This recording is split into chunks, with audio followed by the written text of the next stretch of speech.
तो इस केस में जो इसका सोल्यूशन आपके पास आएगा वो क्या आएगा, माइनस का 1/10 एंड प्लस का 1/15. This is equal to what? Hello दोस्तों, welcome to aspiring SS and today I will discuss about the some ray optics related topics in which I was discuss about some fundamental, some formulae and sub concept is there, but today I will discuss some numericals as well as the sub concept of the ray optics is here. Okay, now the first one I will say कि क्या है, किस तरीके का question है, जो basic fundamental है, जो लेवल ऑफ पेपर है CUT का, उसके अकॉर्डिंगली आपको फार्मूले भी साथ में कुछ बेसिक क्वेश्चंस भी करते हुए ही चलना चाहिए.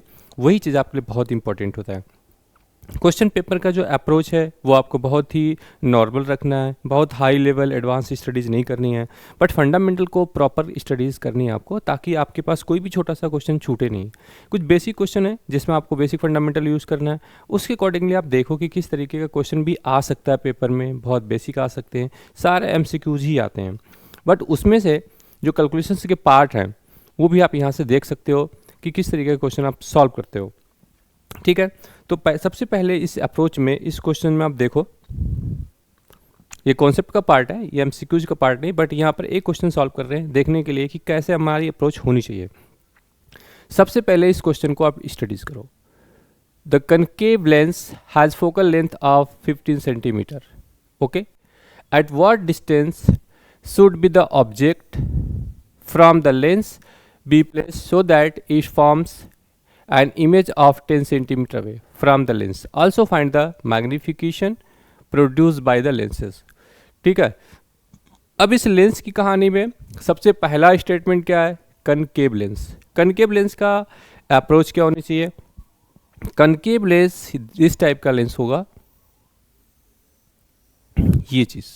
ठीक है, इस लेंस को कनकेव लेंस की तरह कैसे आइडेंटिफाई करोगे आप, एक लॉजिक होना चाहिए आपके पास.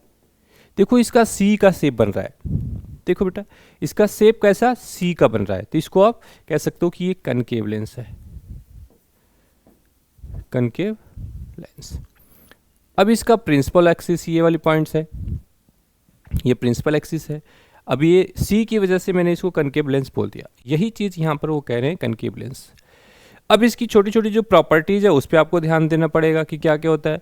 एक इसका C होगा, एक उसका F होगा और एक होगा इसका U. और एक बात याद रखनी बेटा आपको कि जो कुछ भी, जो वैल्यूज इस लेंस के पहले होंगी सब नेगेटिव साइन में होंगी, जो इसके बाद होंगी सब पॉजिटिव साइन पर होंगी. यही इसका फंडामेंटल बेसिक पकड़ के आपको चलना है. इस लेंस के हिसाब से जो आपके पास वैल्यूज हैं 1/U equal to 1/V minus 1/F. इस फार्मूले को आप इस लेंस के लिए याद रखिए, बिकॉज मैक्सिमम क्वेश्चंस के जो फॉर्मेट होते हैं वो इसी के बेसिस पर पूछे जाते हैं. तो आप डायरेक्टली इसी फार्मूले को याद रखिए. कौन सा CBSE पैटर्न है वहाँ पर बाय डेफिनेशन याद रखनी है, तो जब आप इस लेंस की बात करो तो आप यही फार्मूला याद रखो. अब चूंकि दोनों ही यहाँ पर जो इमेज की फॉर्मेशन है वो भी इसकी इसी साइड होगी, सो दैट वो पॉइंट्स भी आपका V भी यहीं पर होगा. तो इसमें मेरा कहने का सेंस यही है, मेरा लॉजिक यही है, कॉन्सेप्ट यही है कि इस टाइप के जब आप कनकेव लेंस की आप बात करते हो तो बेटा यहाँ पर -U, -V, -F ये तीनों यूज करो इस लेंस के लिए. ठीक है, सो दैट इसकी जो मैग्नीफिकेशन की वैल्यूज आएगी वो क्या आएगी, पॉजिटिव आएगी. पॉजिटिव बिकॉज जो M की वैल्यूज है आपके पास वो H'/H और इक्वल टू V/U हो जाएगा, क्योंकि ये भी नेगेटिव ये भी नेगेटिव, दोनों क्या होंगे, पॉजिटिव साइन को इंडिकेट कर देंगे. सो दैट इस टाइप के क्वेश्चन का अप्रोच बहुत क्लियर रखो. एक ही क्वेश्चन काफ़ी होता है इस अप्रोच को क्लियर करने के लिए. एक ही क्वेश्चन को करना है, अच्छे से समझ के कर लो ताकि आपको दूसरे क्वेश्चन को ना करने पड़े इसको. अब आते हैं इसकी क्वेश्चंस की तरफ. इसका क्वेश्चन देखते हैं, इस क्वेश्चन में ये क्या अप्रोच रखते हैं, कैसे सॉल्यूशंस करना चाहिए इस डायग्राम के हिसाब से. पहले इन्होंने कहा कि जो फोकल लेंथ है वो F की वैल्यूज है, वो F की वैल्यूज कितना लोगे बेटा, -15 सेंटीमीटर. माइनस क्यों लिया हमने, क्योंकि फोकल लेंथ इस लेंस के लिए इस साइड है, लेंस के बिफोर है. ठीक है, अब इस कंडीशन में दूसरी चीज कह रहे हैं कि at what distance should be object from the lens be place so that it will form an image. तो ये u की वैल्यू चाहिए इनको, u की वैल्यू क्या होगी, और किसके लिए, जहां पर इमेज की वैल्यूज है उसको हम डिफाइन करते हैं माइनस का 10 सेंटीमीटर। ठीक है, अब इस वैल्यूज को इस तरीके से क्यों लिया, रीजन समझ में आ गया सबको, कि आपके पास जो ये गिवन लेंसेज है इस लेंस के सभी ये वैल्यूज क्या है, इसके पहले है। तो लेंस के केसेस में जितनी भी वैल्यूज आपके इस लेंस के पहले होंगी वो सभी आपको नेगेटिव साइन का लेना है, जो वैल्यूज इसके आगे होंगी उसको आपको पॉजिटिव साइन के साथ लेना है। ठीक है, एंड सो दैट अब इस दोनों कंडीशन के अकॉर्डिंगली आपको मैंने एक बेसिक फार्मूला दे रखा है, यहां पर उसको यूज करना है। 1/u is equal to 1/u is equal to 1/v minus 1/f, so that जो v की वैल्यू आपके पास गिवन है 1/ माइनस का 10 माइनस 1/f की वैल्यू क्या दे रखी है यहाँ पर, देखिए 1/ माइनस का 15, ये वैल्यू है। तो इस केस में जो इसका सोल्यूशन आपके पास आएगा वो क्या आएगा, माइनस का 1/10 एंड प्लस का 1/15, this is equal to what. आप इसका एलसीएम लीजिए, एलसीएम लेकर के इसको आप सोल्यूशन करिए, और सोल्यूशन करेंगे तो माइनस का 1/30 आ जाएगा, सो दैट u की वैल्यू आप क्या आ रही है, माइनस का 30 सेंटीमीटर। अगर वो सेंटीमीटर में तो ये सारी वैल्यूज भी आपकी सेंटीमीटर में होंगी। तो अब आप देख सकते हो कि जो प्रॉपर्टीज़ है इसकी इमेज की फॉर्मेशन की और इसके ऑब्जेक्ट की पोजीशंस की, वो सभी इसके साथ ही मैच कर रही है। आपके पास -u, -b, -f, तीनों ही वैल्यूज आपके पास क्या आ रही हैं, ये भी निगेटिव साइन के साथ है, ये भी निगेटिव साइन के साथ है, और जब आपने इसके कैलकुलेशंस किए उसके साथ भी इसकी जो वैल्यूज क्या आ रही है, माइनस का नेगेटिव साइन आ रही है। इन जनरल अगर आप बेसिक फंडामेंटल्स देखें तो 1/v बेसिक जो फार्मूला बच्चे याद रखते हैं, 1/f equal to 1/v minus का 1/u, ये रिलेशन ज़्यादा याद रखते हैं। बट मैं इसको सजेस्ट इसलिए कर रहा हूँ कि सीधे सीधे आप इसको न्यूमेरिकल सॉल्व कर लोगे, और ये बहुत ही बेसिक है, बहुत फंडामेंटल क्वेश्चन है जो अक्सर पेपर में देखने को मिलता है, और लोग इस क्वेश्चन में प्लस माइनस की साइन को बहुत ज़्यादा गलती करते हैं। तो बिल्कुल क्लियरली एक क्वेश्चन को आप अच्छे से यहाँ पे कर लीजिए, और इस क्वेश्चन का जो कॉन्सेप्ट है उसके पास सेट कर लीजिए। इसके अकॉर्डिंगली आप हर चीज़ इसको सॉल्व कर सकते हैं, कोई भी वैल्यू चेंज किया जाए उसके अकॉर्डिंगली क्वेश्चन को बदल सकते हैं। तो आपके पास ये कनकेव लेंस दे रखा है, कनकेव लेंस का शेप ऐसे बना रखा है। इसके लिए मैंने आपको लॉजिक एक ट्रिक बता रखी है कि आप सी से ही कनकेव बोलोगे, और जैसे आपने कनकेव लेंस कन्फर्म किया उसके अकॉर्डिंगली इसकी जो वैल्यूज है ये आप लेना शुरू कर दोगे क्वेश्चन में। और इस लेंस के लिए बेसिक फार्मूला यही है, बट इन जनरल आप इसे हमेशा याद रखिए, और इसके अकॉर्डिंगली बस ये वैल्यूज पुट करो लेके। आपको लेना कैसे है, अगर आप ऑब्जेक्ट की बात करते हो तो ये भी नेगेटिव साइन आएगा, इमेज की बात करते हो ये भी नेगेटिव साइन आएगा, फोकल लेंथ की बात करते हो ये नेगेटिव साइन आएगा। लेना आपको यही वैल्यूज है और यूज आपको यही फार्मूला करना है, और इसी फार्मूले में आप इसको पुट करेंगे, आपके पास रिजल्ट बिल्कुल आसानी से आपके पास आ जाएगा। ठीक है, नाउ अब पूछ रहे हैं इस क्वेश्चन के अंदर find the magnification produce by the lens. तो मैग्निफिकेशन जो इसकी डिफाइंड है f is equal to this v/u, दोनों निगेटिव साइन होने की वजह से यह v/u हो जाएगा, और इसके अकॉर्डिंगली आप दोनों पुट करेंगे ना, यही तो है this one, and this is equal to what, h'/h, height के साथ मैग्निफिकेशन देखना है तो ये वैल्यूज आप यहाँ पर देखोगे।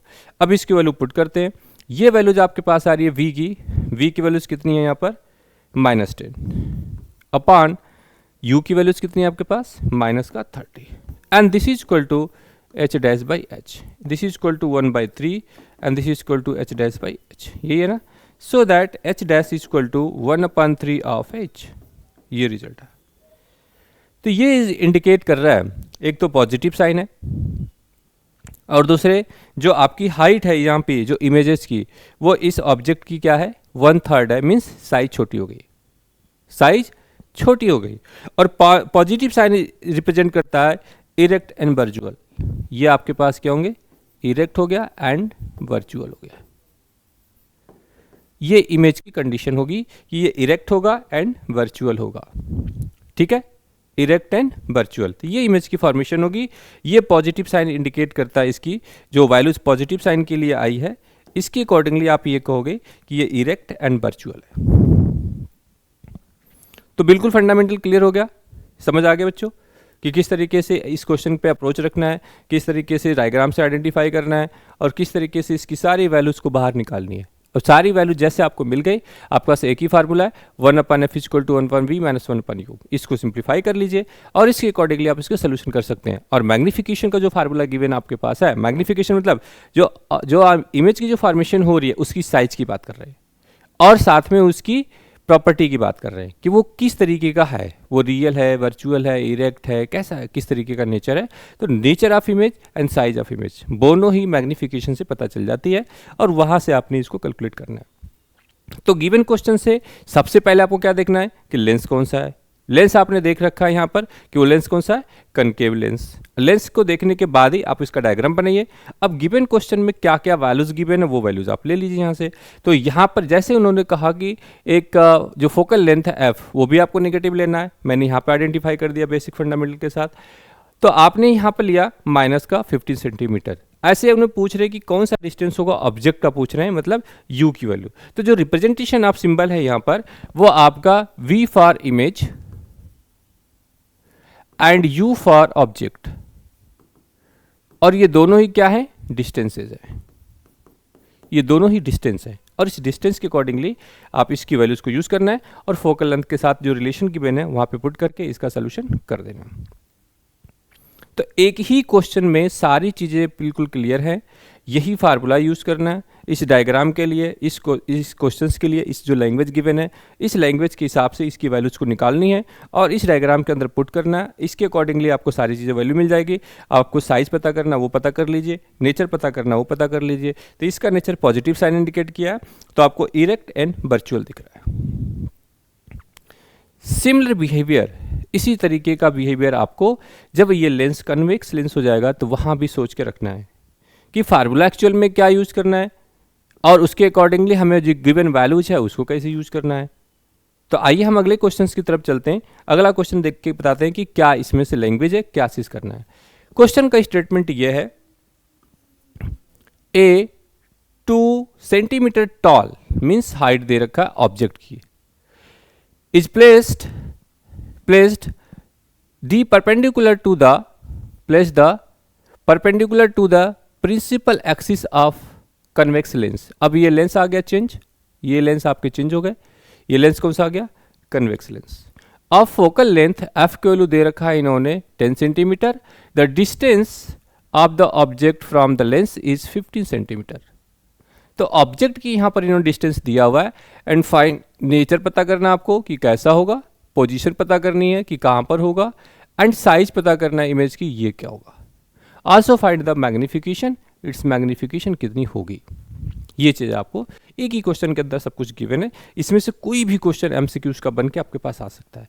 तो सबसे पहले आप क्या करेंगे, सबसे पहले आपको बनाना है लेंस। कौन सा लेंस है, कन्वेक्स लेंस।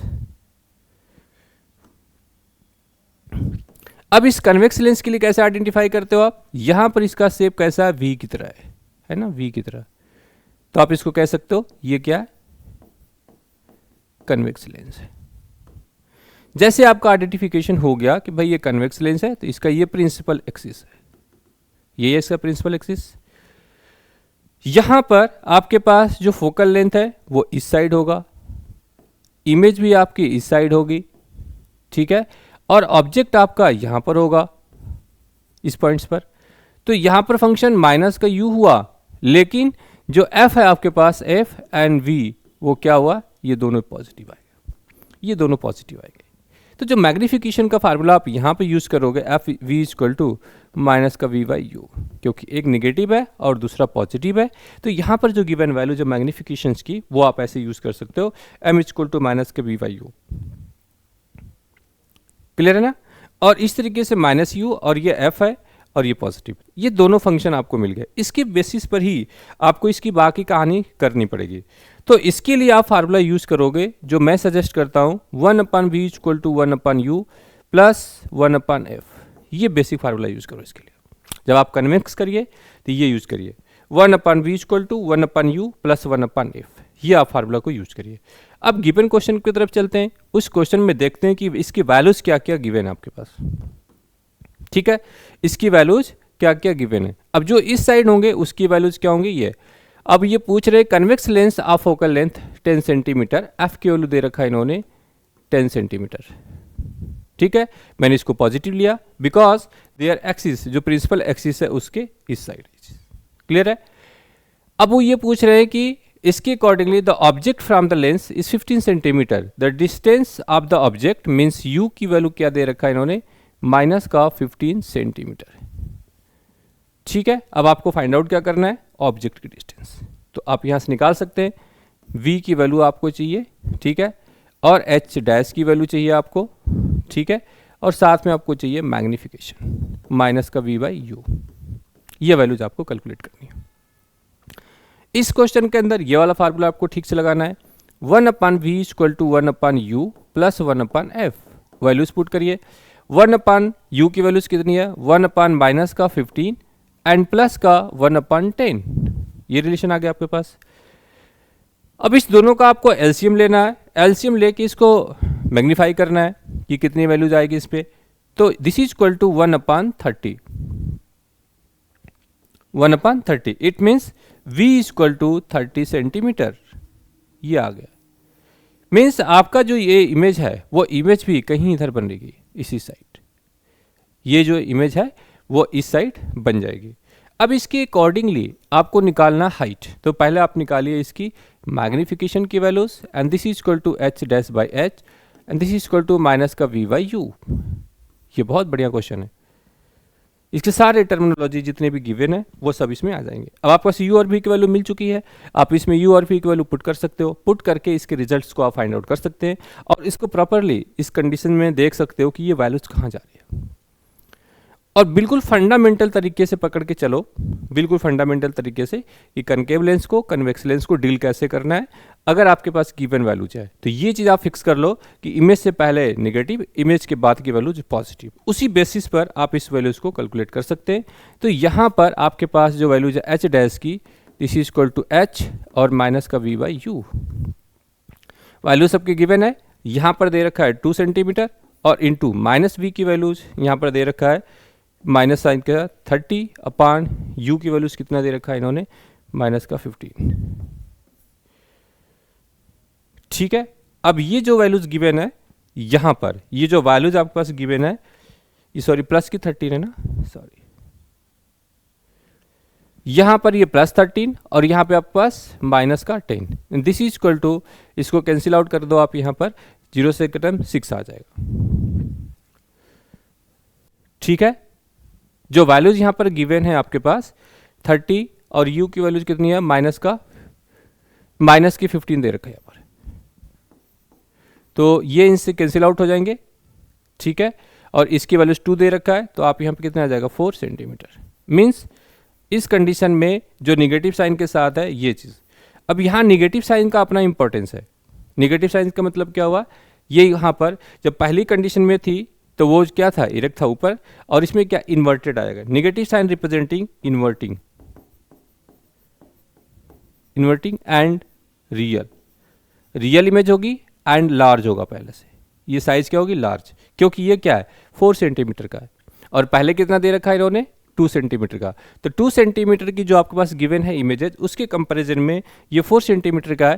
तो इसकी जो साइज है, साइज जो आपके पास गिवन है, ऑब्जेक्ट की साइज इतनी बड़ी दी थी। जब आपने कन्वेक्स लेंस इसके साथ लगाया यहाँ पे, जब आप कन्वेक्स लेंस के सामने इसको रख रहे हैं तो इसकी जो इमेज की फॉर्मेशन हो रही है वो यहाँ पे हो रही है। ठीक है, इमेज की फॉर्मेशन यहाँ पे हो रही है। इट मीन्स कुछ इस तरीके से इमेज की फॉर्मेशन होगी। इमेज आपका रियल होगा, साइज आपकी जो गिवन ऑब्जेक्ट है उससे साइज बड़ी होगी, रियल होगी और इन्वर्टेड होगी, इस तरीके से। तो ये आपके पास इमेज की फॉर्मेशन, यहाँ इमेज रखा हुआ आपने, एक लेंस आपने यहाँ पर रखा, इस पर आपने लाइट डाली, इसकी इमेज बनेगी इन्वर्टेड मीन्स अपोजिट। ये इसका नेचर होगा मैग्नीफिकेशन का, और इससे साइज बड़ी होगी उसकी और वो बड़े लेंथ के साथ मिल जाएगा। तो फोकल लेंथ भी इंपॉर्टेंट है इस पैरामीटर के साथ। जब आप कन्वेक्स लेंस की आप बात कर रहे हैं तो उस केसेस में आपके पास क्या होगी, जो इमेज है वो ऑब्जेक्ट से बड़ी और उल्टी बनेगी। क्लियर हो गया, और यही इसका नेचर है और यही इसके मैग्नीफिकेशन हो गया कि उसकी जो साइज है जो बन रही है वो इसके कंपैरिजन में उससे बड़ी बन रही है।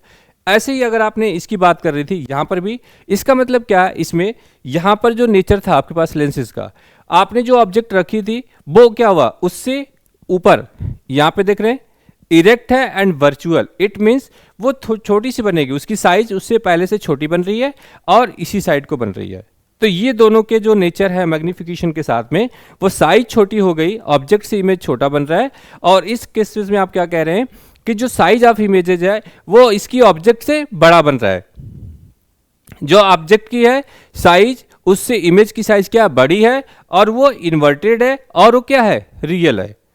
और सेम सिचुएशन में जब आप यहां डिस्कस करते हैं इस चीज को, तो यहां पे कह रहे हैं कि जो इमेज है वो ऑब्जेक्ट की साइज से छोटा है, ऊपर की तरफ ही है और वो क्या है वर्चुअल है, वो रियल इमेज नहीं है। तो ये दोनों में डिफरेंस आपको देख के चलना है, बेसिक फंडामेंटल लेके चलना। एक क्वेश्चन एटलीस्ट आपको सीयूटी के पेपर में मिल जाएगा और बहुत ही ये कॉमन क्वेश्चन है जिसमें हमेशा बच्चे प्लस और माइनस के साथ ही गलती करते हैं। तो आप दो चीज़ फिक्स करना इसमें कि जब आपने कनकेव लेंस मीन्स जहाँ सी दिखे वो कनकेव है, उसमें सारी चीज़ पहले ही फॉर्म होगी और उस केसेस में ये सभी वैल्यूज़ क्या होंगे निगेटिव। और इस निगेटिव वैल्यूज़ के केसेस में जब आप मैग्नीफिकेशन देखिए तो यहाँ पर आपके पास v बाई यू आना चाहिए। और जब आप इसके लिए फार्मूला यूज करें तो 1/u equal to 1/b minus को 1/f यूज करना है। और वैल्यूज क्वेश्चन से जितने भी लेने हैं सब तीनों के तीनों क्या कर लें निगेटिव साइन के साथ लेना है। और आपको इस ओरिजिनल फार्मूले में इस वैल्यूज को पुट करना है और जिस साइन के साथ वैल्यू आए वही साइन आपको यूज करना है मैग्निफिकेशन के लिए। ठीक है। और ऐसे ही सिमिलरली आपके दूसरे कंडीशन में जब आप कन्वेक्स लेंस की बात करें तो कन्वेक्स लेंस के साथ भी यही है कि u की वैल्यू आपको नेगेटिव लेनी है, बाकी सारी वैल्यूज को पॉजिटिव लेनी है। और आपके पास जो बेसिक फार्मूला है वो आप इसी को पकड़ के चलो, 1/v equal to 1/u plus 1/f use करना है। यहाँ पर इसकी वैल्यूज को आपको पुट करनी है और जिस भी साइन के साथ इसका रिजल्ट आए उसको आपको यूज करना है। तो जो इमेज की वैल्यू है वो देख रहे हैं आप, वो जो डिस्टेंस है वो पॉजिटिव आ रही है, इस मीन्स ये आपके लेंस के आगे बनेगी। अगर यही वैल्यूज अगर नेगेटिव साइन होती तो इमेज से पहले बनती। बट कन्वेक्स लेंस के अंदर ही पहले ही मैं आपको बता दिया मैंने कि इसका फोकल लेंथ भी और इसकी इमेज की डिस्टेंस भी दोनों क्या होंगे पॉजिटिव होंगी और दोनों ही कन्वेक्स लेंस के आगे होंगे। तो बिल्कुल फिक्स स्टेटमेंट लेके चलेंगे तो आपके प्लस माइनस में या जो आप नेचर की बात करते हैं या आप मैग्निफिकेशन की बात करते हैं तो वहां पर कोई भी डाउट्स नहीं बचेंगे आपके पास, बिल्कुल प्रॉपर स्मूथली चलेंगे। तो ये दो इंपॉर्टेंट क्वेश्चन आपके लिए था और बहुत इंपॉर्टेंट है, इसको आप कई बार मल्टीपल टाइम्स कर लीजिए ताकि आपका प्लस माइनस साइन के जो डाउट्स हैं वो खत्म हो जाए कंप्लीटली। और इसकी वजह से भी आपको मैंने दोनों के लिए शॉर्ट ट्रिक बता दिया कि जो कन्वेक्स है वो v के साथ देखना है और जो कनकेव है उसको c के साथ देखना है। ये की चीज़ कंफर्म करिए, इनके साइन को कंफर्म करिए, इसके फार्मूला कंफर्म करिए और इसके क्वेश्चन में जो भी वैल्यूज दी है आप सबको नेगेटिव साइन के साथ लीजिए और इस वैल्यूज के साथ इसको कन्वेक्स लेंस के साथ ये चीज़ पहले कंफर्म करिए कि u निगेटिव होगा और f और b पॉजिटिव होंगे। यहाँ पर इनके साथ जो भी क्वेश्चन में दिया हुआ वैल्यूज है उसको इसी साइन के साथ आपको लेना है और फंडामेंटल फार्मूला आपको हमेशा यही यूज करना है, 1/v equal to 1/u plus 1/f। ठीक है। तो ये कुछ बेसिक फंडामेंटल्स हैं जिसके अकॉर्डिंगली आपको इस क्वेश्चन को सॉल्व करना है। अब हम चलते हैं इसके नेक्स्ट थ्योरी सेक्शन की तरफ। इस न्यूमेरिकल्स के बाद आज के इस सेशन में भी ये भी आपका डिस्कशन का मेन पार्ट होगा जहाँ से हम इसके अकॉर्डिंगली इसके क्वेश्चन भी प्रैक्टिस करेंगे और इसके डाउट सेशन भी हम लेंगे अच्छे से। आज के सेक्शन में इस चीज़ में बहुत ज़्यादा इंपॉर्टेंट ये देखना है कि रिफ्रैक्शन ऑफ लाइट क्या होती है and why it is important. ठीक है। और सीयूटी के पेपर्स में इसका कितना इंपॉर्टेंस है ये सारी चीज़ें आज हम लोग इस लेक्चर्स में समझने की कोशिश करेंगे और इससे जो इंपॉर्टेंट न्यूमेरिकल्स है, इंपॉर्टेंट क्वेश्चंस है और एमसीक्यूज है उन सबको भी हम इसके साथ ही प्रैक्टिस कर लेंगे। तो सबसे पहला ये स्टेटमेंट आपके पास गिवन है, यहाँ पे आप देख लीजिए क्या लिखा हुआ है यहाँ पर, रिफ्रैक्शन ऑफ लाइट। तो रिफ्रैक्शन क्या होता है, the bending of ray of light passing from one medium to other medium is called, ठीक है, कॉल्ड रिफ्रैक्शन। जब भी आपके पास कोई एक मीडियम है, मीडियम का रिफ्रैक्टिव इंडेक्स डिफरेंट है, अगर आपने उस पर लाइट डाला तो वो बेंड हो जाएगी। अगर उसका नॉर्मल एक्सिस के साथ अगर आप देख रहे हैं, कोई नॉर्मल एक्सिस के साथ देख रहे हैं, तो डेंसिटी के ऊपर डिपेंड करेगा, जिस मीडियम के साथ जा रही है उसकी रिफ्रैक्टिव इंडेक्स पर डिपेंड करेगा कि कितनी वैल्यूज उसकी बाहर की तरफ बेंड होंगी और कब उसकी अंदर की तरफ बेंड होंगी। इस कंडीशन के लिए एक फंडामेंटल डायग्राम से हम इस चीज़ को समझ सकते हैं। जैसे कि ये सिचुएशन है, ये इसका नॉर्मल है, इसको आप कह सकते हो एन, और ये है एन डैश, ये नॉर्मल है। जो आपकी लाइट है यहाँ पर वो आपने इस तरीके से यहाँ तक इंसिडेंट कर दिया, ये लाइट आपकी इंसिडेंट ऑन दी सरफेस, इस सरफेस पे आ गई। अब इसके बाद इसकी जो ओरिजिनल पाथ है वो तो ये है, ओरिजिनल पाथ तो ये है इसका, पर एक्चुअल में जब आप मीडियम चेंज करेंगे, यहाँ पर आपका मीडियम μ1 है और यहाँ पर मीडियम μ2 है, अगर आपने जो रिफ्रैक्टिव इंडेक्स है उसको आप चेंज करेंगे तो म्यू इक्वल टू क्या होता है C/V, ये मीडियम का इफेक्ट वहाँ पर दिखेगा आपके पास। और इसकी वजह से ये लाइट या तो ऐसे हो सकती है कि वो इधर की तरफ जा सकती है टुवर्ड्स द नॉर्मल, या हो सकती है कि अवे फ्रॉम द नॉर्मल, ये दोनों ही कंडीशन हो सकती है। अगर इस केस में जो आपका नॉर्मल कंपोनेंट है इसके साथ ये जाना चाहिए, इस दोनों के साथ डेविएशन रिप्रेजेंटेशन है, यहाँ पर डेविएशन को रिप्रेजेंट करता है, और दोनों के पीछे सिर्फ एक ही रीज़न है, अगर आपकी इसकी जो रिफ्रैक्टिव इंडेक्स है अगर वो कम है तो टुवर्ड्स द नॉर्मल। यहाँ पर जो आपके पास गिवन क्वेश्चन है, इस लाइन के साथ इसका टुवर्ड्स द नॉर्मल, इसकी तरफ आना हायर डेंसिटी को रिप्रेजेंट करता है, और इसके अवे जाना वो लोअर डेंसिटी को रिप्रेजेंट करता है। अगर डेंसिटी कम है तो उससे बाहर की तरफ निकलेगी, अगर ज़्यादा है तो टुवर्ड्स द नॉर्मल की तरफ जाएगी। ठीक है, और आप इसको कह सकते हैं इफ़ μ1 इज लेस देन μ2, ये वाली values greater than this one, और इस कंडीशन के लिए आप कह सकते हो कि μ1 इज, यहाँ पर इसकी रिफ्रैक्टिव इंडेक्स क्या है, कम है μ2 से। तो ठीक है, इस सिचुएशन में टुवर्ड द नॉर्मल एंड इस सिचुएशन में away from the normal, medium इसकी रिफ्रैक्टिव इंडेक्स इससे अगर कम है तो ये बाहर जाएगी, और इससे इसकी मीडियम ज़्यादा है तो वो टुवर्ड्स जाएगी। ये बहुत बेसिक फंडामेंटल है, इसको ही लेके आपको पकड़ के चलना है। अब इस केसेस में जैसे ये लाइन यहाँ पर जाएगी इसके साथ, तो फिर ये इधर को जा सकती है, ये लाइन यहाँ पे जाएगी तो ये कहीं भी जा सकती है। तो दोनों के पाथ हैं अलग अलग, डिफरेंट सिचुएशन के। यहाँ पे आपको इसको बहुत फंडामेंटल लेके चलना है। जो इंसिडेंट एंगल होगी उसको I, और जो यहाँ पर रिफ्लेक्टेड एंगल होगी उसको R, और इसी के बेसिस पर आप स्नेल्स लॉ लिखते हैं mu equal to sine of I upon sine of R, Snell's law आपको लिखते हैं। तो ये दोनों ही चीजें, ये फार्मूला भी आपके लिए बहुत इंपॉर्टेंट है कि रिफ्रैक्टिव इंडेक्स का इन्वर्सली प्रोपोर्शनल है वेलोसिटी के साथ। अगर आपने इसको हायर किया तो ये लोअर हो जाएगी। जो आपकी स्पीड ऑफ लाइट है, c की वैल्यू जो आपके पास है 3 × 10⁸ metre per second, 3 × 10⁸ metre per second, ये है स्पीड ऑफ लाइट। जब भी आपका फोटोन मूव करता है वो इसी लाइट के साथ चलता है। अब इसके अकॉर्डिंगली मीडियम के अंदर गया, अगर ये मीडियम के पास रिफ्रैक्टिव इंडेक्स ज़्यादा है तो यहाँ पे वेलोसिटी क्या उससे कम हो जाएगी। फ्री स्पेस के केसेस में जब आपका फ्री स्पेस होगा, यहाँ पर फ्री स्पेस, तो यहाँ पर इसकी वैल्यूज v = c होगी, v = c होगी, और इस केसेस में इसकी स्पीड पर कोई इफेक्ट नहीं पड़ता। अदरवाइज जब भी आप किसी मीडियम के साथ जाएंगे तो जैसे जैसे आपका मीडियम चेंज होता जाएगा इसकी वैल्यूज कम होती चली जाएंगी। और इवन आप याद रखना कि जो वेलोसिटी है इसकी मीडियम के अंदर, वो फ्रीक्वेंसी और वेवलेंथ के साथ इस तरीके से कोरिलेटेड है। तो इस तीनों ही फार्मूले पर 1, 2 और ये 3, इस तीनों ही फार्मूले पर एक एटलीस्ट न्यूमेरिकल आपको मिल जाएगा। ठीक है, अब इस जो रे डायग्राम में जो रिप्रेजेंटेशन है उसके हिसाब से आप देखिए, एक बार इस पॉइंट से ये अवे की तरफ जा रहा है, एक बार इस पॉइंट इसके टूवर्ड्स जा रहा है, और एक पॉइंट इसके तरफ जा रहा है। ठीक है, तो इस केसेस में जो बेंडिंग ऑफ लाइट है रिप्रेजेंटेशन दिख रहा है मीडियम के साथ में, ये अलग अलग रिप्रेजेंटेशन का है।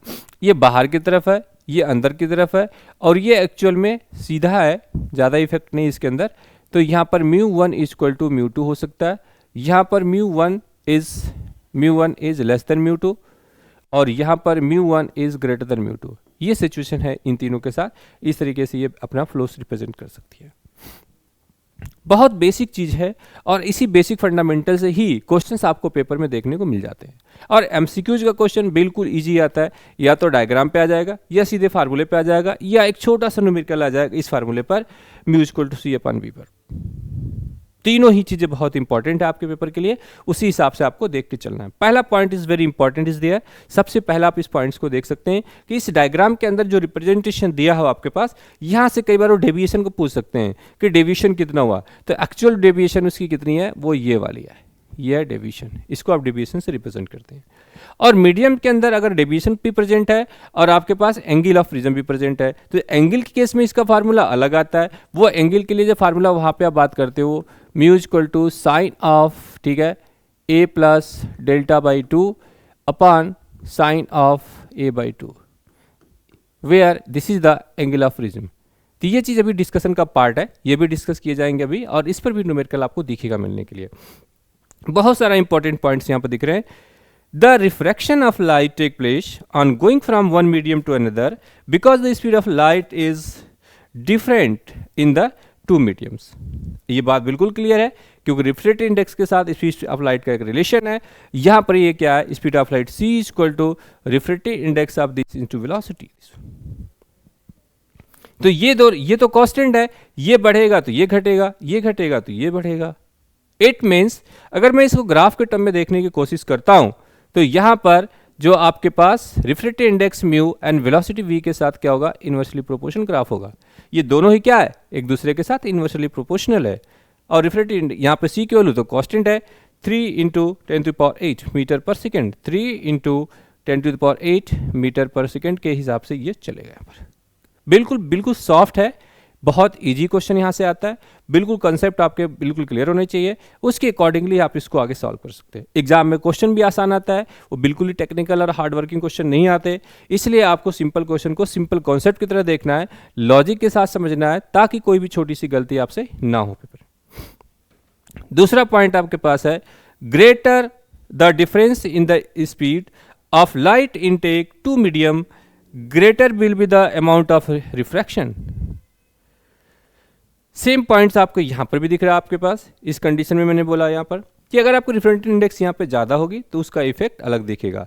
अब बहुत फंडामेंटल पकड़ के चलिएगा, इस नॉर्मल के साथ जो भी क्वांटिटी आपको दिखती है वो इसके ये ओरिजिनल पाथ से डेविएट होगा toward the normal for the higher density and away from the normal for the lower density. ये दोनों ही पॉइंट आपको यहाँ पे इंपॉर्टेंट होंगे, दोनों आपको याद रखने हैं। थर्ड पॉइंट है, a medium in which the speed of light is more is known as the optically rare medium. तो दो मीडियम आपके पास आ जाते हैं, एक रेयर और एक डेंसर। तो ये मीडियम आपका डेंसर होगा तो इसको आप डेंसर बोल सकते हो, और ये मीडियम आपका रेयर होगा तो इसको आप रेयर बोल सकते हो। ठीक है, तो रेयर और डेंसर दो डिफरेंट मीडियम आपको मिलेंगे, उसको ऑप्टिकली उसी हिसाब से आपको देखना है। सेम जो चीज़ आपको मैंने अभी एक्सप्लेन किया है उसी हिसाब से पॉइंट 4 को देख सकते हैं। When ray of light goes from rare medium to denser, उस कंडीशन में आपके पास क्या होगी, जब आप डेंसर पे जाओगे तो टूवर्ड्स द नॉर्मल की तरफ वो घूम के चली जाएगी लाइट। ये आपका एक नॉर्मल कंपोनेंट है, इसी नॉर्मल के साथ ये इंसिडेंट लाइट आपके पास आ रही है, इस लाइट के साथ ये इधर को जाएगी या इस लाइट से इधर को आएगी टुवर्ड्स द नॉर्मल। यही चीज़ डिपेंड कर रहा है इस मीडियम के और इस मीडियम के रिफ्रैक्टिव इंडेक्स में कितना डिफरेंस है उसके ऊपर।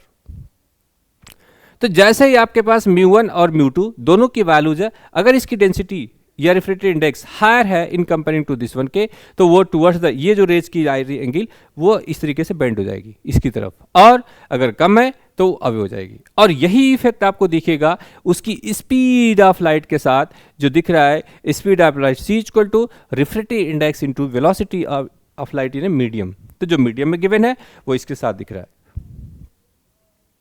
सो दैट आपके पास यहाँ पर एक चीज़ जो डेविएशन मिल रही है, वो डेविएशन के लिए आप देख सकते हो I माइनस का R, और इस एंगल में ये आपके पास R है और ये आपके पास डेविएशन एंगल है, इसके ओरिजिनल पाथ से कितना डेविएट होगा वो आप देख सकते हो I और R। तो इंसिडेंट रेज ये वाली है, एक्चुअल सीध में ऐसा होना चाहिए बट उसमें इतना डेविएशन आ गया। ठीक है, तो ये आपके पास डेंसर मीडियम है, ये आपके पास रेयर मीडियम है, ये इंसिडेंट रेज है, ये I है और ये आपके पास R है, और ये आपके पास रिफ्लेक्टेड रेज है। ऐसी कंडीशन में आपके पास एक और बेसिक डायग्राम देखने को मिलेगा अभी। जब आप इस डायग्राम को इस तरीके से देखेंगे, यहाँ पर वो इधर को आती है फिर वापस ऐसे जाएगी, इस तरीके के डायग्राम से भी आपको देखने को मिल सकते हैं इस मीडियम के साथ। और बहुत फंडामेंटल है, बहुत ही फंडामेंटल है, इसके हिसाब से आपको लेके चलना है। अब यहां पर देखिए, जब आप रेयर मीडियम की तरफ जा रहे हैं, जो चीज मैंने पहले ही रिप्रेजेंट करके बताया आपको, सेम चीज यहां पर दिख रही है आपको। When a ray of light goes from a denser medium to rare, denser medium to rare, it will bend away from the normal division is R minus C. तो इस केस में जो डेविएशन आपके पास आया ये नॉर्मल मीडियम है, ये आपका रिफ्रैक्टिव इंडेक्स है μ1, ये रिफ्रैक्टिव इंडेक्स है μ2। इस केस में μ1 इज ग्रेटर देन μ2। जैसे ये मीडियम ज्यादा होगी इस केसेस में इसकी लाइट अवे फ्रॉम द स्टेंसर, ठीक है। और ये आपके पास रेयर मीडियम है, सो दैट इसका जो डेविएशन होगा वो बाहर की तरफ हो रहा है। एक्चुअल में तो इसकी ये होनी चाहिए, लेकिन मीडियम जो रिफ्रैक्टिव इंडेक्स है उसको आपने चेंज किया, उसके अकॉर्डिंगली जो रिफ्रैक्टेड रेज है उसकी जो पाथ है उसमें डेविएशन आ रहा है। हायर डेंसिटी के लिए toward the normal, lower density के लिए अवे फ्रॉम द नॉर्मल। ये दोनों ही चीजें प्रैक्टिकली भी आप लेजर लाइट से देख सकते हैं। इसके अकॉर्डिंगली आप यहाँ पे देखिए स्नेल्स लॉ को डिफाइन किया गया यहाँ पर, the ratio of sine of the angle of incidence to same of angle, ठीक है, same of angle of refraction are is a constant called refractive index, so that mu is equal to this one sin I by sin R is equal to mu, a constant. For a two medium, Snell's law can be written as 1 medium to 2, 1 mu 2 is equal to mu 2 upon mu 1 is equal to sin I by sin R, ठीक है। And similarly जो आपके पास mu 1 I sine I mu two sine R है, ये एक relation यहाँ पर डेवलप होगा, that is mu sine theta is equal to constant. जो एंगल ऑफ यहाँ पर आपके पास गिवन है इसके अकॉर्डिंगली ये चीज़ क्या हो रही है, कॉन्स्टेंट। और जो कंपोनेंट ऑफ डायरेक्शन है इसका आई के साथ नॉर्मल कंपोनेंट और आर के साथ भी नॉर्मल कंपोनेंट, इस दोनों के साथ भी क्या है, नॉर्मल कंपोनेंट, और रिफ्रैक्टिव इंडेक्स म्यू यहाँ पर प्रेजेंट है। सो दैट आपके पास जो रिफ्रैक्टिव इंडेक्स है उसके लिए क्या होगा, a medium is that characterised which decide the speed of light in it.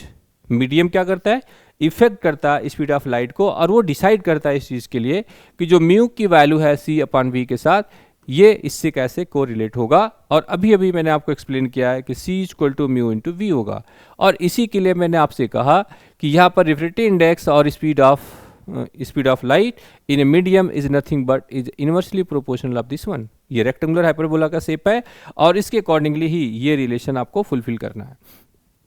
Where C speed of light है, सी क्या है यहाँ पर, स्पीड ऑफ लाइट है, स्पीड ऑफ लाइट, और ये वैल्यूज क्या होगी आपकी, कांस्टेंट होगी, और this is equal to 10⁸ metre per second आएगा इसी को। और यही चीज़ आप ये कह रहे हैं कि जब आप डेंसर मीडियम की तरफ जाओगे तो ये डिसाइड करेगा कि इसकी स्पीड ऑफ लाइट कितनी कम होगी, और ये किस चीज़ पर डिपेंड करता है, refractive index of the medium की कितनी वैल्यूज इसकी कम होगी, ठीक है, करेक्ट, ओके। नाउ और ये डायमेंशनलेस क्वांटिटी भी है, रिफ्रैक्टिव इंडेक्स क्या है, डायमेंशनलेस क्वांटिटी, क्योंकि बाय द डिफिनेशन भी C equal to mu equal to C upon B, ये दोनों ही आपके पास स्पीड है और इसकी वजह से ये डायमेंशनलेस क्वांटिटी होगी। तो इसका डायमेंशन भी क्या होगा, m की पावर 0, l की पावर 0, t की पावर 0, ओके। सो दैट जब डिफरेंट मीडियम्स आपके पास आएंगे यहाँ पर, जो एब्सोल्यूट रिफ्रैक्टिव इंडेक्स की हम बात करते हैं, जब हम लोग एब्सोल्यूट रिफ्रैक्टिव इंडेक्स की हम बात करते हैं तो उस केसेस में आपके पास ये कुछ डायग्राम्स हैं। फंडामेंटल वही यूज करना आपको, बट कुछ कैलकुलेशंस आपको यहाँ पे देखने हैं। When light travel from vacuum to any transparent medium, vacuum में क्या है, वैक्यूम मतलब फ्री स्पेस, जहाँ पे सिर्फ एनर्जी होगी, कोई पार्टिकल नहीं होगा, इस केस में v इक्वल टू सी होगा एंड म्यू की वैल्यूज क्या होगी, 1 होगी। ये डिफिनीशन है रिफ्रैक्ट इसके वैक्यूम की, जहाँ पर फ्री स्पेस होगा उस केसेस में आपकी म्यू की वैल्यू 1 आ जाएगी, ठीक है, from vacuum to any transparent medium. Then refractive index of medium with respect to vacuum is called its absolute refractive index. तो जो आपके पास गिवन है वैक्यूम मीडियम के साथ रिफ्रैक्टिव इंडेक्स, उस केसेस में ये एक एब्सोल्यूट रिफ्रैक्टिव इंडेक्स बोला जाएगा, या आप इसको नॉर्मली ऐसे लिख सकते हैं mu naught is equal to C upon V, ठीक है, C upon V. Absolute refractive index indices for the glass, water and diamond, इन सब के लिए अलग अलग आपके पास, इन सब के लिए अलग अलग है। तो ग्लास के लिए कितना आता है, 3.2 और 1.5। सिमिलरली जब आप वाटर के लिए बात करते हैं तो इसका रिफ्रैक्टिव इंडेक्स आता है 4.3 या 1.33, और यहाँ पर बात करते हैं आप इस केसेस में डायमंड के लिए, तो यहाँ का रिफ्रैक्टिव इंडेक्स कितना है, 2.4। तो अगर रिफ्रैक्टिव इंडेक्स के ऑर्डर में देखा जाए तो यहाँ पर आपके पास जो वाटर की है रिफ्रैक्टिव इंडेक्स ऑफ वाटर, इससे ज़्यादा आपके पास है रिफ्रैक्टिव इंडेक्स ऑफ ग्लास, और उससे ज़्यादा रिफ्रैक्टिव इंडेक्स ऑफ डायमंड। ये इस तरीके का है। अब इसी से आपको लॉजिक से पता चल रहा है कि अगर ये कहानी ऐसे है तो जो स्पीड होगी मीडियम के अंदर वो वाटर में सबसे ज़्यादा होगी, उसके बाद उससे कम ग्लास में और उससे कम डायमंड में। ठीक है, तो जब आप स्पीड की बात करते हैं तो वो क्या होगा, इन्वर्सली प्रोपोर्शनल है। यही चीज़ मैं आपको इस ग्राफ से बता रहा था कि यहाँ पर म्यू के साथ वी का यही रिलेशन है, वो इन्वर्सली प्रोपोर्शनल है। अगर आपके पास ये स्टेटमेंट है, तो इसके रेफरेंस पे आप कह सकते हो कि ये स्टेटमेंट करेक्ट होगा। जिसका रिफ्रैक्टिव इंडेक्स मिनिमम उसी की स्पीड ऑफ लाइट ज़्यादा मैक्सिमम। तो वाटर, ग्लास और डायमंड में देखा है, तो डायमंड के अंदर आपके पास सबसे क्या होगी, यहाँ पर सबसे कम लेस स्पीड होगी, और वाटर के अंदर मैक्सिमम स्पीड होगी in comparison to this one water के। अदरवाइज वैक्यूम में सबसे ज़्यादा होगी जहाँ पर फ्री स्पेस है, कोई भी पार्टिकल प्रेजेंट नहीं होता है। So that 1 μ2 equal to μ2 upon μ1 medium की बात कर रहे हैं, और यहाँ पर आपके पास जो गिवन वेलोसिटी है वो क्या v1 अपान v2 है। अगर आपको रिलेटिव वेलोसिटीज भी निकालना है तो वो भी यहाँ से निकाल सकते हैं। These are the speed of light in medium 1 and 2 respectively. So that fifth point में when we say the refractive index we means absolute refractive index. तो जब आपने कहा यहाँ पर कि जो रिफ्रैक्टिव इंडेक्स है वो एब्सोल्यूट रिफ्रैक्टिव इंडेक्स किस में होगा, जब ये म्यू नॉट होगा, और म्यू नॉट किस में है, फ्री स्पेस के केसेस में। So that 0.6 is minimum values of absolute refractive index is 1, minimum 1 है और बाकी सभी से ज़्यादा है। फॉर एयर, तो एयर को अगर आप इन्वॉल्व करना चाहते हैं तो आप एयर को भी निकाल सकते हैं म्यू ए, और यहाँ पे दिखा सकते हैं आप म्यू ए। तो ए के केसेस में मैक्सिमम आ गई और उसके बाकी केसेस में घटते हुए डिक्रीजिंग ऑर्डर में चले गए। अब इस केस में आपके पास एक सिंपल इक्वेशन देखने को मिलता है, कोची इक्वेशन, जिस पर रिफ्रैक्टिव इंडेक्स का इसके साथ रिलेशन है, और ये क्या है, वेवलेंथ ऑफ लाइट। और इसके अकॉर्डिंगली रेड की ग्रेटर होगी वायलेट कंपेरिजन में, and refractive index of red is less than this one. तो इनकी जो ऑर्डर है, इसके साथ ही जो आप वेलोसिटी की बात कर रहे थे, मैंने उसी के साथ बताया आपको कि यहाँ पर एक रिलेशन आपको और भी याद रखना है कि जो mu equal to C upon V दे रहे हो आप, सी अपान फ्रीक्वेंसी अपान वेवलेंथ, ये भी तो होगा वही चीज़। और ये डायमेंशनली कैसे करेक्ट है, f equal to 1 upon t, और एक्स का डायमेंशन एक्स अपान टी हो गया वही वेलोसिटी का डायमेंशन, या स्पीड या वेलोसिटी दोनों का डायमेंशन क्या होगा, एल टी के पावर -1, और एल टी के पावर -1 है ये। इसके अकॉर्डिंगली आप इसको कोरिलेट कर सकते हैं, ये बढ़ेगा तो ये घट जाएगा। और इसी के ऑर्डर के हिसाब से जो वेवलेंथ की इक्वेशन है उसके अकॉर्डिंगली भी आप इसको कंपेयर कर सकते हैं।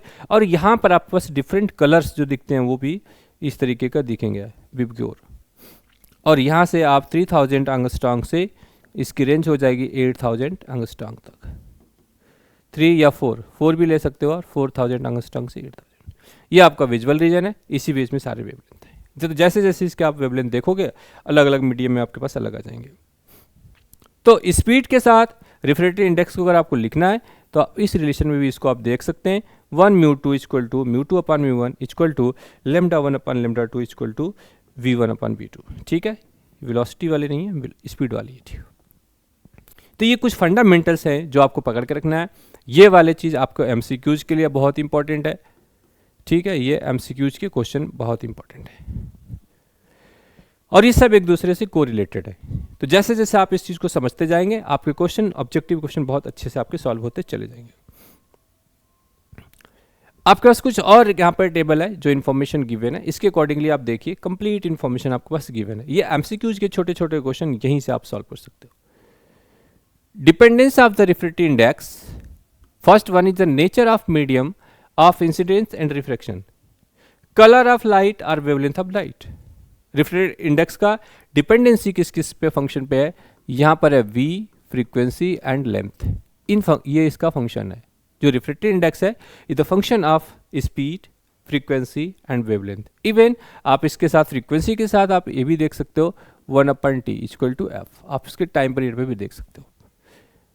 ठीक है, इन बातों पे ये डिपेंड करता है।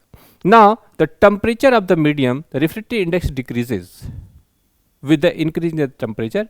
तो जो रिफ्रैक्टिव इंडेक्स है, फॉर एग्जांपल्स अगर आपने गुलाब जामुन के सिरे देखे होंगे तो जैसे जैसे आप उसको हीट करोगे वो उतना पतला होता जाता है, और जितना पतला होगा लाइट उतनी आसानी से पास हो जाएगी। ठीक है, तो इस तरीके का जो सिस्टम गिवन है वहां पर ये चीज रिप्रेजेंटेशन है कि अगर आपका टेम्परेचर इंक्रीज कर देगा तो वहां पर क्या होगा, जो लाइट स्पीड ऑफ लाइट है वो इंक्रीज हो जाएगी।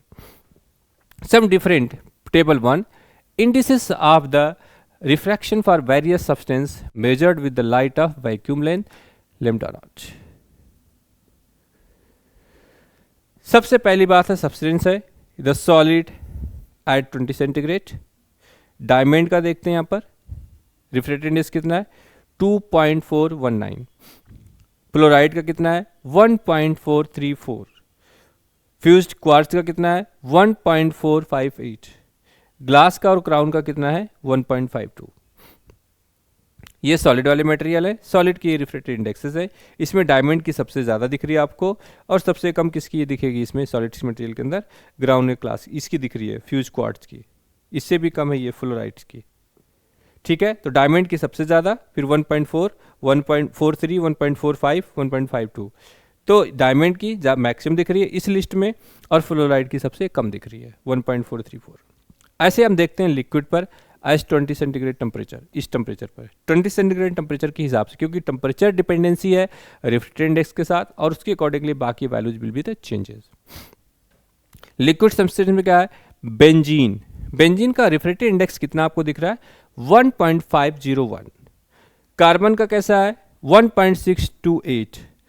कार्बन टेट्रा क्लोराइड का कितना है 1.461, और एथिल अल्कोहल का कितना है 1.31।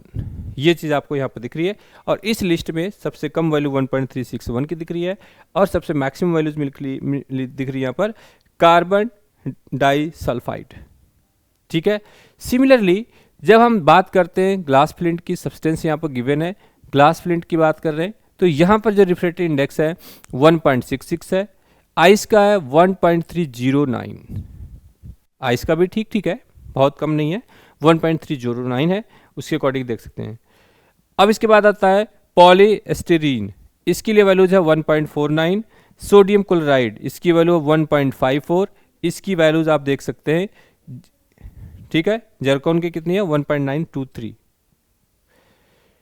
और एक और यहाँ पर इसमें दिख रहा है ग्लिसरीन, इसकी 1.43, और वाटर की दिख रही है 1.33।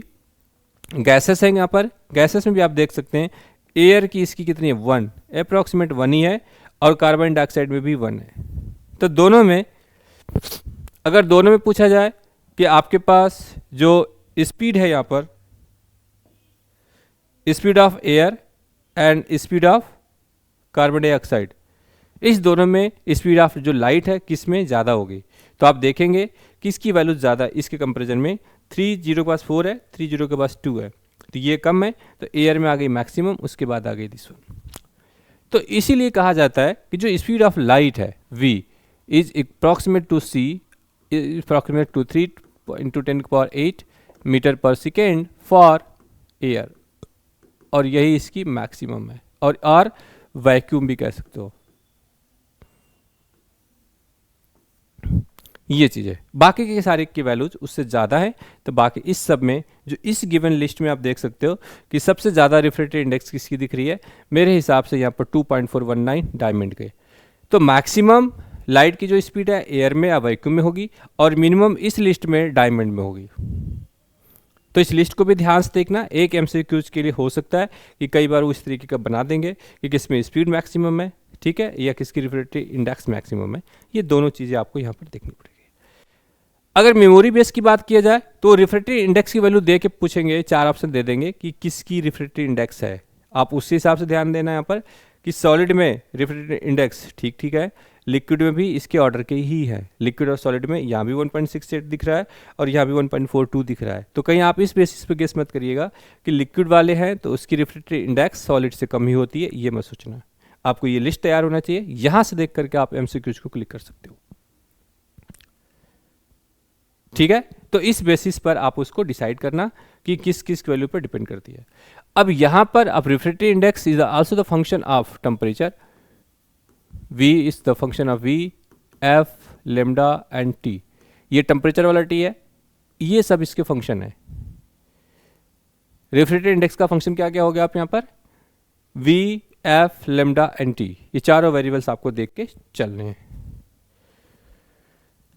अब आता है आपके पास reversibility of light and refraction through the several medium. अब डिफरेंट डिफरेंट मीडियम आएंगे, एक से ज़्यादा आएंगे, उसके लिए आपको कैसे लिखना होगा, ये चीज़ बहुत इंपॉर्टेंट है। जब आप इस चीज़ के लिए बात कर रहे थे, यहाँ पर देखिए आपने यहाँ पर मिरर लगा रखा है और ये लाइट इंसिडेंट होके ये वापस चलेगी रिफ्लेक्ट 1 और 2 मीडियम के साथ, तो ये रिवर्सिबिलिटी इसकी है, मिरर के साथ जैसा आई उसी हिसाब से वापस चली गई। अब इस डायग्राम में क्या है कि यहाँ पर आपके पास जो गिवन मीडियम है वो दिख रही है कि ये लाइट इसमें आ रही है इस तरफ, दूसरे नॉर्मल के साथ इधर की तरफ, इधर। अभी बाहर क्यों गई अब बताने की जरूरत तो नहीं है, क्योंकि इसका रिफ्रैक्टिव इंडेक्स एयर वाले का इससे कम है, और जैसे कम होगा तो अवे फ्रॉम द नॉर्मल। इस वाले से इसकी मीडियम ज़्यादा है, so that towards the normal. ठीक है ना। तो इस तरीके से आप उस तरीके को लेके जा सकते हैं, और इस पॉइंट्स में भी अगर आपका ये मीडियम हायर या लोअर डेंसिटी का है तो इस पर ये डिपेंड करेगा, अगर उसमें नहीं है तो कोई प्रॉब्लम नहीं आएगी। सो दैट तब ये जो आपके पास वैल्यूज गिवन है, ये इसका एक प्रिंसिपल है, 1 μ2 एंड 2 μ3 एंड 3 μ1, तो ये क्या होगी, वैल्यूज 1 हो जाती है, ये 1 आ जाएगी। ये एक बेसिक फार्मूला है, आपको इसको याद रखना है, बहुत इंपॉर्टेंट है, कई बार इस पे न्यूमेरिकल्स भी देखने को मिल जाते हैं। तो 1 μ2 इक्वल टू 1 2 μ1, ये इसका रेसिप्रोकल है, यही चीज रिप्रेजेंट होती है 1 μ2 इंटू, ठीक है, 2 μ1 इक्वल टू 1, और इसी के बेसिस पर आपने इसको बोल दिया। ठीक है, और इसी के बेसिस पर और करके 2 μ2 इक्वल टू 1 μ3 अपान 1 μ2, ये दोनों इसके साथ रेशियो के फॉर्म में देख सकते हैं। कभी कभी इस पे न्यूमेरिकल देखने को मिल जाता है और ये थोड़ा सा इंपॉर्टेंट हो सकता है, तो ये रिलेशन आपको याद होगा, किसी एक मीडियम के साथ इसके या इसके साथ वैल्यूज गिवन होगी, इसके साथ वैल्यू गिवन होगी, बीच वाले के साथ पूछा जा सकता है कि फ्रॉम मीडियम 2 to 3 आपके पास रिफ्रैक्टिव इंडेक्स कितनी होगी। अगर आपके पास पहला रिफ्रैक्टिव इंडेक्स 1 to 2 ऐसा है और दूसरे के साथ तीसरी है।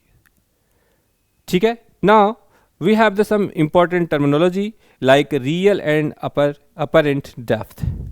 तो एक्चुअल में जब आप किसी बॉटल्स के अंदर या किसी बड़े से बाल्टीज के अंदर कोई रॉड को एंट्री करते हैं, तो क्या एयर से वाटर का रिफ्रैक्टिव इंडेक्स डिफरेंट है, तो उस केसेस में आपको थोड़ा अलग दिखेगा, वो थोड़ा सा अलग दिखता है। तो कैसा दिखता है, एक्चुअल में क्या है और दिख कैसे रहा है, इसके बेसिस पर आप क्या करते हो, बाल्टी के अंदर देखोगे या अपना हाथ डालो, वाटर्स के अंदर अपने हाथ डालोगे, तो आप क्या देखोगे, वहाँ पर आपके हाथ थोड़े से बैंड से दिखेंगे वहाँ पर। और वो बैंड क्यों दिख रहे हैं, away from the normal toward the normal. ये चीज़ आपको वहाँ पर देख के बतानी पड़ेगी कि रिफ्रैक्टिव इंडेक्स कैसा है और उसके अकॉर्डिंगली रिफ्रैक्शन कैसा दिखता है। तो सो दैट आपके पास एक बेहतरीन सा फार्मूला यहाँ पर दो है जो सिर्फ आपको याद रखना है। Refractive index mu is equal to जो रियल डेप्थ है अपान अपरेंट डेप्थ। तो जो अपरेंट डेप्थ है वो आपको यहाँ से पता करना पड़ेगा, रियल डेप्थ अपने आप में दिख जाएगी। तो दोनों का जो रेशियो है वो इस रिफ्रैक्टिव इंडेक्स के साथ मिल जाएगा। दूसरा इंपॉर्टेंट पॉइंट आपको याद रखना है, real depth is greater than apparent depth. Apparent depth तो ऊपर ही दिखता है, आप देखेंगे जब भी वाटर के बॉटल के अंदर जाइए, बड़े से एक बाल्टी लीजिए, उसमें पानी भरिए और उसमें से आप देखोगे या कोई ऑब्जेक्ट उसमें डालोगे तो आप देखोगे वो थोड़ा छोटा दिखेगा और थोड़ा सा बैंड दिखेगा, और उसकी अकॉर्डिंगली ये कह रहे हैं apparent depth is smaller than the real depth. And जो शिफ्टिंग होगी वहाँ पर, जो शिफ्टिंग वैल्यूज दिखती है आपको पास, ठीक है, वो शिफ्टिंग क्या होगी, डी। और डी की जो शिफ्टिंग दिखेगी आपकी, वो यही तो है शिफ्टिंग डी वाली, यही तो डी वाली। वो दिखना यहाँ चाहिए था उसको, लेकिन वो बैंड होके कहाँ दिख रही है, वो यहाँ पर। तो इसके बीच की जो ये वैल्यूज है आपके पास, वही तो डी। और यही वैल्यूज आपको कैसे मिलेगी, एच। ठीक है, ये थोड़े से फार्मूले में मिस्टेक है, एच 1 - 1/μ इंटू एच। ठीक है, फॉर वाटर ये तो पता है, लिस्ट मिल गई आपको, और डी की वैल्यू h/4 मीन्स 25% दिखेगा आपको एक्चुअल में। जो शिफ्टिंग उसकी है 24 पर यहाँ पे होना चाहिए था, उसके यहाँ पे चला जाएगा इस मीडियम के साथ। ऐसे ग्लास के लिए h/3 पार्ट है। तो जैसे जैसे आप रिफ्रैक्टिव इंडेक्स चेंज करेंगे, आपकी डी की वैल्यू जो शिफ्टिंग का पोजीशन है 1 - 1/μ के साथ चेंज होता चला जाएगा। फोर्थ पॉइंट आपके पास यहाँ पर है lateral magnification. Consider an object of height x placed vertically in a medium μ1 such that the lower, ठीक है। तो जैसा आपको यहाँ पे दिख रहा है एक्चुअल हाइट ये h दिख रही है और इसके साथ में क्या ये चीज़ है, तो ये जो डिस्टेंसेस गिवन है यहाँ से यहाँ तक का, ये चीज़ आपके पास h है, तो ये आपके पास दिखना चाहिए, ये आपके पास रियल वाले हैं और ये आपके क्या है अपरेंट वाले हैं, यहाँ फील करते हैं। इस दोनों के साथ जो डिफरेंट है वही आपका शिफ्टिंग को रिप्रेजेंट करेगा। तो बेसिक छोटे छोटे न्यूमेरिकल्स आपको देखने को मिलेंगे पेपर में इससे रिलेटेड, सो दैट बहुत क्लियरली समझ के चलिए डायग्राम से, ताकि जब मैं इसकी न्यूमेरिकल सॉल्व करूं तो आपको कोई प्रॉब्लम नहीं आना चाहिए, ठीक है। बहुत ही इजी क्वेश्चन है, बहुत सिंपल क्वेश्चन आता है। इसके अकॉर्डिंगली आपके पास आता है end of B is the distance h from the interface and the upper end a at the distance h minus x। तो यहाँ पे दिख रही है इस मीडियम के साथ इस पॉइंट्स पर यहाँ से यहाँ तक कितना है, पूरा आपके पास h है और ऊपर अपर साइड से x है, सो ये डिस्टेंस कितना आएगी आपकी h माइनस x आ जाएगी। Distance from the image of b that is b dash from the interface is μ2 upon μ1 into h, refractive index of one medium to refractive index of other mediums into multiply by the height of this object, जो actual में यहाँ पर दिखना चाहिए इसको। So that the distance of image of A means distance of image A from the interface μ2 upon μ1 h minus x, ये h minus x की height कहाँ पर है, ये वाली है, ये हाइट जो आपको मिलेगी h minus x का वो इसके साथ दिख जाएगी। जब आप इसके छोटे छोटे एमसीक्यूज करेंगे न्यूमेरिकल वन लाइनर वाले सोल्यूशन क्वेश्चंस करेंगे तो आपको बहुत आसानी से इसका सोल्यूशन हो जाएगा। Therefore the length of the image, जब लेंथ ऑफ इमेज की आप बात कर रहे हैं तो μ2 अपॉन μ1 इंटू एक्स, ये फार्मूला यूज करना है। The lateral magnification of the objects m equal to μ2 upon μ1 into 1/μ, और जो म्यू की वैल्यूज है वो किस तरीके से आपको कॉम्बिनेशन में दिखेगा। The beaker contain various immersible liquid as shown in then apparent depth of the bottom।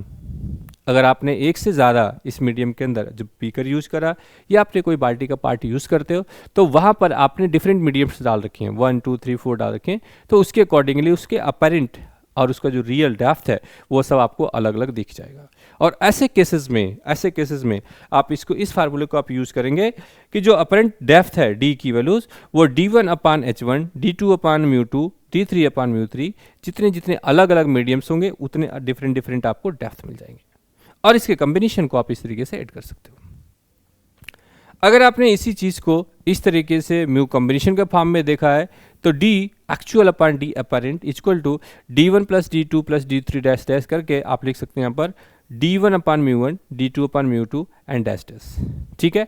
और यहाँ पर क्या है, ये आपके डिस्टेंसेज हैं d1 d2 d3 और ये μ1 μ2 इसके मीडियम है, तो अलग अलग आपको दिखेंगे और यही चीज़ आपके पास अलग अलग सिस्टम के अंदर अलग अलग अपरेंट और रियल डेप्थ मिल जाएंगे। तो इन सब के जो कॉम्बिनेशन होंगे, कॉम्बिनेशन म्यू आपको याद रखना है, यहाँ पर क्या होगा d1 plus d2 plus d3 dash dash जितने भी होंगे वहाँ पर d होंगे अपान d1 upon μ1 plus d2 upon μ2 plus dash dash करके आपको जोड़ना है। तो ये फार्मूला आपको यूज़ करना है इस तरीके के सिस्टम पे कि डिफरेंट लेयर है आपके पास, 1 2 3 लेयर्स हैं और डिफरेंट मीडियम्स दे रखा है, डिफरेंट मीडियम दे रखा है, तो जो उसकी कॉम्बिनेशन है म्यू का वो इस तरीके से आप उसको जोड़ सकते हो, ठीक है। In case two liquid d1 is equal to d2, then mu is equal to 2 product upon sum। Different index दे रखा है और उसके अकॉर्डिंगली कह रहे हैं कि दोनों के जो अपरेंट डेप्थ है वो दोनों का सेम है, दो डिफरेंट मीडियम्स का। हो भी सकता है कि रिफ्रैक्टिव इंडेक्स हो, दो अलग अलग मीडियम्स हो, आपने दो अलग डाले हैं, तो दोनों के केसेस में 2 μ1 μ2 अपॉन μ1 प्लस μ2 ये आपको यूज़ करना है। और ये फार्मूला कई बार न्यूमेरिकल में आपको काम आ जाता है, 2 μ1 μ2 अपान μ1 प्लस μ2, इसको आप सॉल्व कर सकते हैं। तो ये छोटे छोटे जो आपको एक एक क्वेश्चंस मिल रहे हैं, जो न्यूमेरिकल्स दिख रही है, ये बहुत ही इंपॉर्टेंट है एग्जाम के पॉइंट ऑफ व्यू से। और इसमें जितने भी आपके पास फार्मूले आए फ्रॉम स्टार्ट टू एंड तक और जितने भी कॉन्सेप्ट मैंने आज डिस्कस किए वो सारे ही चीज़ पेपर के लिए बहुत ही इंपॉर्टेंट है।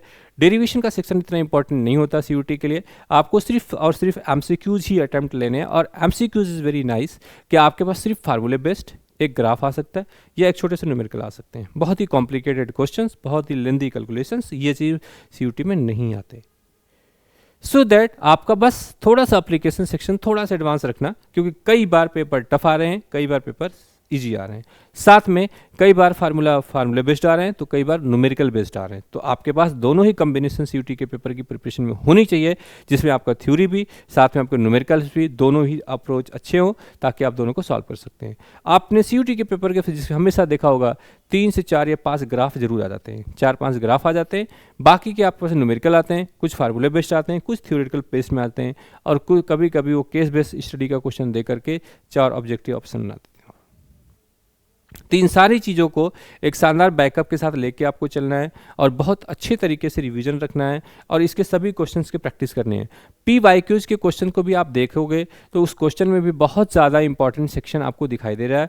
बट ओवरऑल मैं एक ही स्टेटमेंट दूंगा कि पेपर टफ हो सकते हैं, न्यूमेरिकल ज़्यादा भी हो सकते हैं, पर उसके लेवल बहुत ज़्यादा नहीं होते। टफ पेपर भी उसका सिंपल पेपर के कंसिडर ही जाता है।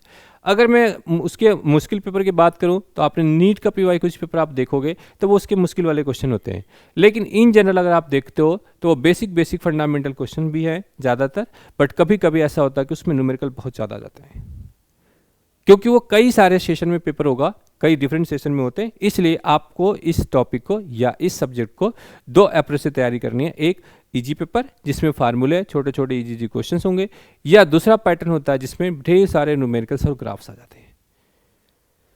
तो आपको इसके हिसाब से देख के चलना, उसके हिसाब से तैयारी करनी है, और इसके कंप्लीट सेक्शन की तैयारी करने के बाद आप इसकी 1 शॉट भी देख सकते हैं, और आप सब लोग इसके ढेर सारे क्वेश्चन प्रैक्टिस कर सकते हैं, PYQs कर सकते हैं। अगर कहीं पे डाउट्स है, कुछ प्रॉब्लम है, तो आप गूगल पे सर्च करिए एस्पायरिंग एसएस, यूट्यूब पर सर्च करिए एस्पायरिंग एसएस, जहाँ भी आपको एस्पायरिंग एसएस मिलता है वहाँ पर आप उस क्वेश्चन को भेज सकते हैं, कमेंट कर सकते हैं, और उसके सारे क्वेश्चन के सोल्यूशन आप फ्री ऑफ कॉस्ट में पा सकते हैं। ठीक है, ओके।